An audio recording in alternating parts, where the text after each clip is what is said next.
तुला समजत नाही ना नेमकं काय करायचं. प्रत्येक वेळेस काम होत नाही म्हणून कंटाळलास ना. पण आता नाही. आता मी तुला जो कानमंत्र देईन तुला तेवढंच करायचंय. म्हणजे तुझे एकूण एक प्रश्न मिटतील बघ. तू एखादं काम सुरू करतोस, तुला प्रचंड अपेक्षा असते, हे अगदी 100% होणारच. पण थोडा काळ लोटला की तुला कळतं की जी गोष्ट तू करू पाहतोयस ते तुझ्या अपेक्षेप्रमाणे होत नाही. मग तू स्वतःच्याच गुणवत्तेवर शंका घेऊ लागतोस आणि हळूहळू तुझी त्या कामातली रुची कमी होऊ लागते. आणि हे असं का होतंय याचा अभ्यास न करता तू त्या कामालाच पर्याय शोधू लागतोस. इथेच तुझी कसोटी असते, हेच तू विसरतोस. तू एका दगडावर पाय रोवून घट्ट उभे राहण्याऐवजी पाय थोडासा घसरू लागला ना की दुसरा दगड शोधू लागतोस.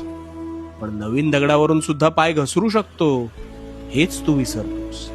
आणि 2 दगडांवर पाय ठेवण्याच्या नादात स्वतःचा तोल गमावतोस. आणि मग विनाकारण त्या नशिबाला दोष देत बसतोस. अरे माझ्या विज्ञानाच्या पुस्तकात असा एकही माणूस नाही जो सहज त्याला हवं ते मिळवू शकलाय. अनेक अथक प्रयत्न केल्यावरच मगच ज्याला हवं ते प्राप्त झालंय. फक्त त्यांनी आपला दगड म्हणजेच निवडलेला मार्ग कठीण परिस्थितीत सुद्धा कायम ठेवला. हाच तुझ्यातला आणि त्यांच्यातला फरक बरं का. एकदा माझ्यासाठी स्वतःवर विश्वास ठेव, एवढंच करायचं.